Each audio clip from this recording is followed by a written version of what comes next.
Good morning అండి. Indian సొసైటీలో schedule కులాలకు సంబంధించిన టాపిక్ ఇప్పుడు మనం మాట్లాడుకుంటున్నాం. ఆల్రెడీ స్టాక్ సంబంధించిన క్లాస్ మొత్తం అయిపోయింది. అయితే దీనికి లింకప్‌గా కరెంట్ డేటా ఏంటుంది న్యూస్‌లో అని మాట్లాడుకుందాం. ఎందుకంటే పోయిన ఎగ్జామ్‌లో కరెంట్ డేటాతో అడిగాడు చాలా క్వెషన్‌లు. కాబట్టి ఆ పాయింట్ ఆఫ్ వ్యూలో మనం రెడీ కావాలి కాబట్టి మేబీ ఇక్కడ నుంచి బిట్ పడే ఛాన్సెస్ ఉన్నాయండి. ఓకే. జాగ్రత్తగా వినండి. మహాత్మా జ్యోతిరావు పూలే 200వ జయంతి వేడుకలను జాతీయ స్థాయిలో నిర్వహించడానికి భారత ప్రభుత్వం ప్రధాని నరేంద్ర మోడీ గారు అధ్యక్షతన ఒక ఉన్నత స్థాయి కమిటీ, హై లెవెల్ కమిటీ ఏర్పాటు చేసింది. జాగ్రత్తగా వినండి. మహాత్మా జ్యోతిరావు పూలే 200వ ద్విశత జయంతి వేడుకలు వీటి కోసం ప్రధానమంత్రి అధ్యక్షతన ఎవరి అధ్యక్షతన గుర్తుపెట్టుకోండి. ప్రధానమంత్రి అధ్యక్షతన ఒక ఉన్నత స్థాయి కమిటీని, హై లెవెల్ కమిటీని ఏర్పాటు చేసింది. ఈ కమిటీ వివరాల గురించి క్లారిటీగా చూద్దాం.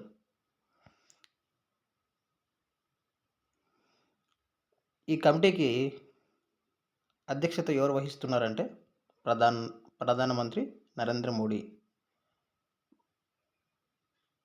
ఈ కమిటీ మహాత్మా జ్యోతిరావు పూలే 200వ జయంతి వేడుకలు జాతీయ స్థాయిలో నిర్వహించడానికి భారత ప్రభుత్వం ప్రధాన మంత్రి నరేంద్ర మోడీ అధ్యక్షతన ఈ కమిటీ అనమాట. అధ్యక్షుడు ఎవరు ఈ కమిటీ కంటే? నరేంద్ర మోడీ, ప్రధానమంత్రి.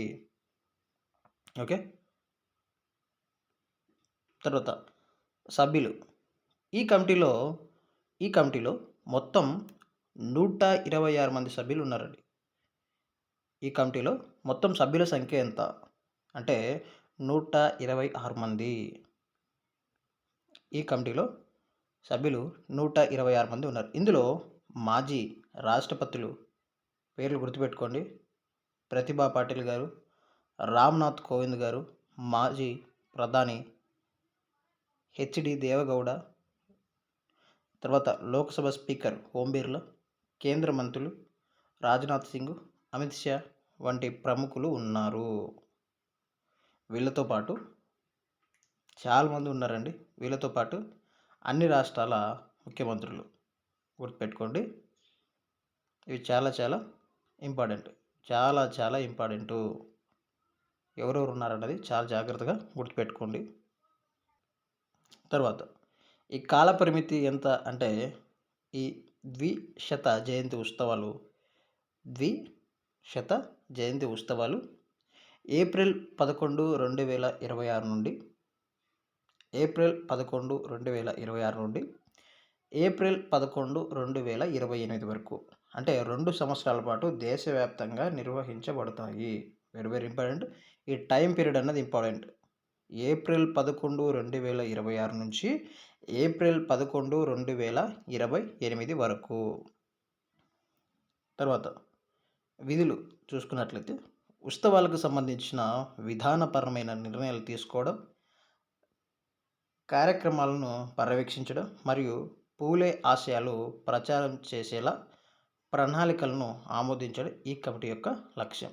ఇలా అడగచ్చండి క్వశ్చన్. ఇటీవల ప్రధానమంత్రి నరేంద్ర మోడీ అధ్యక్షతన ఏర్పాటు చేయబడిన ద్విశత జయంతి ఉత్సవాలు ఎవరికి సంబంధించినవి అని అడగచ్చు. ఇటీవల ప్రధాని నరేంద్ర మోడీ అధ్యక్షతన ఏర్పాటు చేయబడిన ద్విశత ఉత్సవాలు ఎవరికి సంబంధించినవి, ఎవరి ఆశయాలను నెరవేర్చడానికి సంబంధించింది అని అడిగితే ఆన్సర్ పూలే అండి. జాగ్రత్తగా క్లాస్ వినండి, జాగ్రత్తగా రాసుకోండి. Very very important. ఇలాంటి కరెంట్ టాపిక్ నుంచి బిట్స్ అడుగుతున్నారు కాబట్టి జాగ్రత్త. తర్వాత అయితే నోడల్ ఏజెన్సీ అంటే దేశవ్యాప్తంగా ఈ కార్యక్రమాలను సమన్వయం చేయడం కోసం డాక్టర్ బాబాసాహెబ్ అంబేద్కర్ ఫౌండేషన్ ఎవరిదండి? దేశవ్యాప్తంగా ఈ కార్యక్రమాలు సమన్వయం చేయడం కోసం డాక్టర్ అంబేద్కర్ ఫౌండేషన్ నోడల్ ఏజెన్సీగా వ్యవహరిస్తుంది. డాక్టర్ అంబేద్కర్ ఫౌండేషన్ నోడల్ ఏజెన్సీగా వ్యవహరిస్తుంది. Very very important. చాలా జాగ్రత్తగా చూడండి. వ్యవహరిస్తుంది. నోడల్ ఏజెన్సీ ఏది అని అడగచ్చు. ఇటీవల ప్రధాని నరేంద్ర మోడీ అధ్యక్షతన ఏర్పాటు చేయబడిన ద్విశత జయంతి వేడుకలు సంబంధించి ఎవరు నోడల్ ఏజెన్సీగా పనిచేస్తున్నారు అంటే doctor Ambedkar foundation. Doctor Ambedkar foundation very very important. తర్వాత నెక్స్ట్, ఆంధ్రప్రదేశ్ మరియు తెలంగాణ రాష్ట్రాల్లో కూడా ఈ వేడుకలు అధికారికంగా నిర్వహిస్తుంది. ఆంధ్రప్రదేశ్లోని విజయవాడలో జరిగిన రాష్ట్ర స్థాయి వేడుకల్లో జ్యోతిరావు పూలే పేరిట ఒక స్మారక పార్కును ఏర్పాటు చేస్తామని ప్రకటించారు. ఇవి గుర్తుపెట్టుకోండి. ఆంధ్రప్రదేశ్లో కూడా విజయవాడలో జరిగిన రాష్ట్ర స్థాయి వేడుకలలో జ్యోతిరావు పూలే పేరిట ఒక స్మారక స్తూపాన్ని ఏర్పాటు చేస్తారని ప్రకటించింది. అయితే దీనికి సంబంధించిన వివరాలు మళ్ళీ ఏమైనా కరెంట్ అంటే వార్తలు ఎక్కువ వస్తే నేను వాటికి సంబంధించింది కవర్ చేస్తాను. సో ఇక్కడ నుంచి మనం బిట్ ఎక్స్పెక్ట్ చేయొచ్చు. దీన్ని జాగ్రత్తగా చదువుకోండి. ఓకేనా. నెక్స్ట్, అంబేద్కర్ ఫౌండేషన్ తెలుసుకుందాం. Ambedkar foundation, doctor Ambedkar foundation ఏంటి?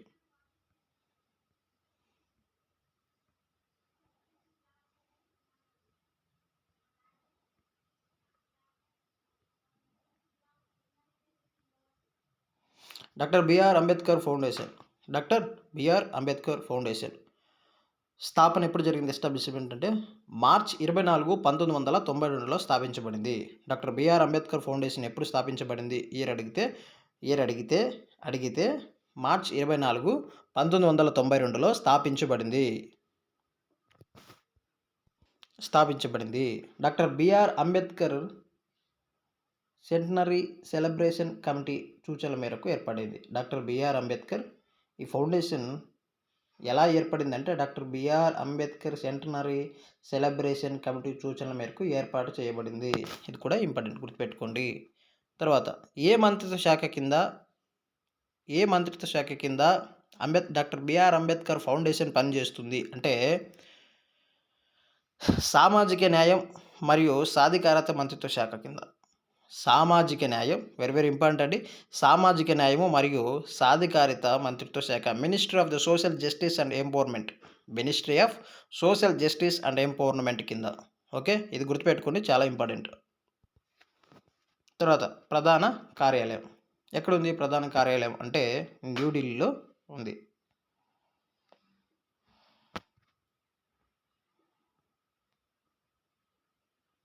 ఏంటి ఈ ఫౌండేషన్ యొక్క లక్ష్యం ఏంటి అంటే డాక్టర్ బిఆర్ అంబేద్కర్ ఆలోచనలను, సిద్ధాంతాలను ప్రచారం చేయడం, సామాజిక న్యాయము, సమానత్వాన్ని పెంపొందించడం, ఎస్సీ, ఎస్టీ మరియు వెనుకబడిన వర్గాల అభివృద్ధికి సహాయం అందించడం. ప్రధాన కార్యక్రమాలు ఏంటి అంటే అంబేద్కర్ జయంతి వేడుకలు నిర్వహించడం, పరిశోధనలకు సహాయం, పుస్తకాలు ప్రచురించడం, అవార్డులను, ఫెలోషిప్లు ఇవ్వడం, అంబేద్కర్ నేషనల్ మెరిట్ అవార్డ్స్ ఇవ్వడం.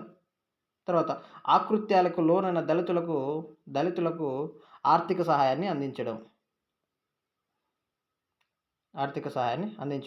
ఇంకా doctor BR Ambedkar scheme for integration through intercaste marriages అండి. ఈ పథకం ద్వారా వివాహం చేసుకున్న దంపతుల్లో షెడ్యూల్ కులాలకు చెందిన వారైతే 2,50,000 నగదు సహాయం అందిస్తారు. ఇందులో 1,50,000 వివాహం అయిన వెంటనే ఇస్తారు. మిగతా ₹1,00,000 3 సంవత్సరాల కాల పరిమితికి డిపాజిట్ రూపంలో అందిస్తారు. ఈ పథకాన్ని మొదట 2013-14లో ప్రారంభించారు. ఇంకోటి important point, doctor BR Ambedkar medical aid scheme. ఇందులో భాగంగా 3 లక్షల కంటే తక్కువ వార్షిక ఆదాయం గల నిరుపేదలైన ఎస్సీలకు విద్యా ఖర్చుల నిమిత్తం 1,00,000 నుండి 3,50,000 వరకు సహకారం అందిస్తారు. ఇక్కడ నుంచి కూడా బిట్టు పడే ఛాన్సెస్ ఉంది, జాగ్రత్తగా చదువుకోండి. నెక్స్ట్, బాబు జగజీవన్ రాయ్ నేషనల్ ఫౌండేషన్. బాబు జగజీవన్ రామ్ నేషనల్ ఫౌండేషన్ స్థాపన ఎప్పుడు జరిగింది అంటే March 14, 2008. Very very important date, March 14, 2008. సామాజిక న్యాయం మరియు సాధికారత మంత్రిత్వ శాఖ కింద. సేమ్ అండి. ఓకే, ప్రధాన కార్యాలయం ఎక్కడ ఉందంటే సేమ్ న్యూఢిల్లీలో ఉంది. ఓకే, నెక్స్ట్ ఏంటి లక్ష్యము అంటే బాబు జగజీవన్ రామ్ గారి ఆలోచనలు, సేవలను ప్రచారం చేయడం, సామాజిక సమన్వయ న్యాయం పెంపొందించడం, ముఖ్యంగా ఎస్సీ వర్గాల అభివృద్ధికి సహాయం చేయడం. ప్రధాన కార్యక్రమాలు జయంతి వేడుకలు నిర్వహించడం, పరిశోధన అధ్యయనాలకు ప్రోత్సహించడం, స్కాలర్షిప్లు, అవార్డు, సామాజిక అవగాహన కార్యక్రమాలు.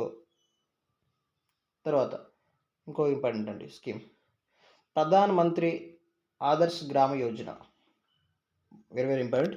ప్రధాన మంత్రి ఆదర్శ్ గ్రామ యోజన ఎప్పుడు ప్రారంభించబడింది అంటే 2009-10 ఆర్థిక సంవత్సరంలో ప్రారంభించబడింది. ప్రధానమంత్రి ఆదర్శ్ గ్రామ యోజన స్కీమ్ ఎప్పుడు అంటే 2009-10 ఆర్థిక సంవత్సరంలో ప్రారంభించబడింది. ఇందులో 2 దశలుగా దీన్ని ప్రారంభించారు. ఎప్పుడు మొదటి దశ అంటే 2014-15, రెండవ దశ 18-19. గుర్తుపెట్టుకోండి, మొదటి దశ 2014-15 అయితే రెండవ దశ 18-19. నెక్స్ట్ ఏ మంత్రిత్వ శాఖ కింద? సామాజిక న్యాయం మరియు సాధికారత మంత్రిత్వ శాఖ. ఏంటి లక్ష్యం అంటే ఎస్సీ జనాభా ఎక్కువగా ఉన్న గ్రామాలను ఆదర్శ గ్రామాలుగా మార్చడం. అంటే ఏ ఎస్సీ గ్రామంలో అయితే 50% కంటే జనాభా ఏ గ్రామంలో అయితే జనాభా ఎస్సీ జనాభా 50% కంటే ఎక్కువ లేదా అంతకంటే ఎక్కువ ఉంటారో, 50 లేదా అంతకంటే ఎక్కువ ఉంటారో ఆ గ్రామాలని ఆదర్శ గ్రామాలుగా అభివృద్ధి చేయడం టార్గెట్. ఎస్సీ జనాభా ఎక్కువగా ఉన్న గ్రామాలను ఆదర్శ గ్రామాలుగా అభివృద్ధి చేయడం అంటే సమగ్రంగా అభివృద్ధి చేయడం దీని యొక్క టార్గెట్.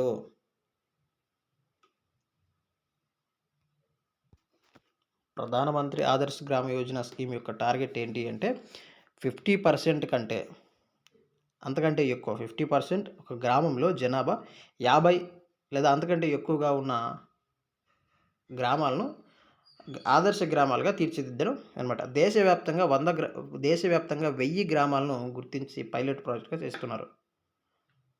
దేశవ్యాప్తంగా 1000 గ్రామాలను గుర్తించి పైలట్ ప్రాజెక్టుగా అమలు చేయడం జరిగింది. తర్వాత ప్రణాళికలు. ప్రధానమంత్రి ప్రధాన లక్ష్యాలు ఏంటి అంటే ప్రధానమంత్రి ఆదర్శ్ గ్రామ యోజన కింద ప్రధాన లక్ష్యాలు ఏంటి అంటే ప్రాథమిక సౌకర్యాలు కల్పించడం, త్రాగునీరు, విద్య, ఆరోగ్యం, రహదారులు, సామాజిక మరియు ఆర్థిక అభివృద్ధి, ఉన్నత ప్రభుత్వ పథకాలు కలిపి ఇవన్నీ అన్నమాట. ఇవి ప్రముఖ ఇంపార్టెంట్ స్కీమ్స్ అండి ఎస్సీలకు సంబంధించింది. మేబీ ఇక్కడ నుంచి పెట్టుబడే ఛాన్సెస్ ఉంటుంది కాబట్టి జాగ్రత్తగా చదువుకోండి. ఓకేనా?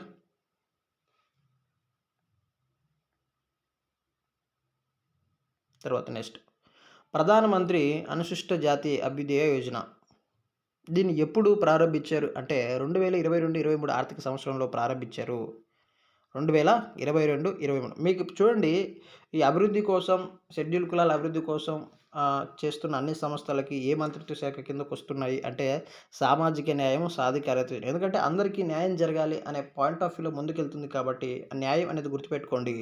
ఏ దాని కిందకు వస్తాయి అంటే సామాజిక న్యాయం, సాధికారిక మంత్రిత్వ శాఖ.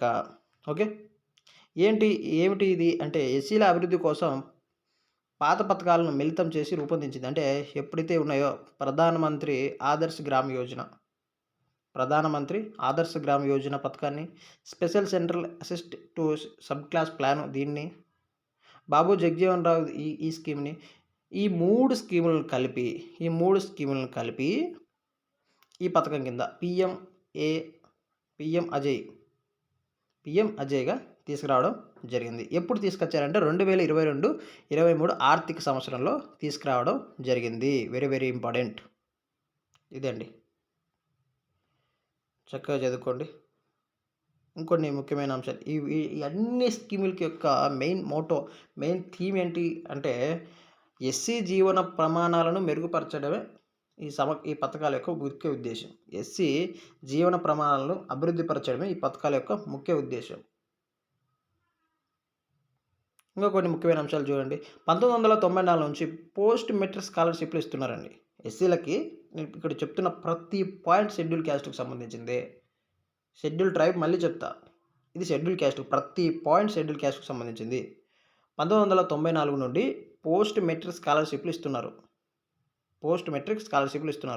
2008 నుండి బాబు జగజీవన్ రామ్ ఛాత్రావాస్ యోజన పథకం కింద హాస్టల్ సౌకర్యం కల్పిస్తున్నారు. కేంద్ర విశ్వవిద్యాలయ చట్టం 2006 గుర్తుపెట్టుకోండి. ఈ చట్టం సంవత్సరం కూడా గుర్తుపెట్టుకోండి.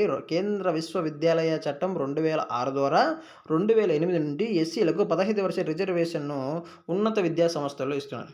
ఇక ఈ రిజర్వేషన్‌ల పాయింట్ వచ్చిన గుర్తుపెట్టుకోండి జాగ్రత్తగా. ఇస్తున్నారు. తర్వాత 2003 నుంచి ఎస్సీ బాలికల అక్షరాస్యత అభివృద్ధి పథకాన్ని ప్రారంభించారు. 2003లో ఎస్సీ బాలికల అక్షరాస్యత పథకము. ఎస్సీ బాలికల అక్షరాస్యత అభివృద్ధి పథకాన్ని ప్రారంభించారు. తర్వాత 2007లో ఎస్సీ విద్యాభివృద్ధి పథకాన్ని ప్రారంభించారు. 2007లో ఎస్సీ విద్యాభివృద్ధి పథకాన్ని ప్రారంభించడం జరిగింది.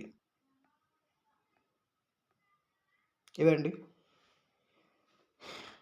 ఇప్పటి నుంచి సొసైటీ క్లాసులు ఎప్పుడైతే కరెంట్ యాడెడ్ ఎక్కడైతే అవసరం అనిపిస్తుందో వాటికి నేను చక్కగా యాడ్ చేస్తాను.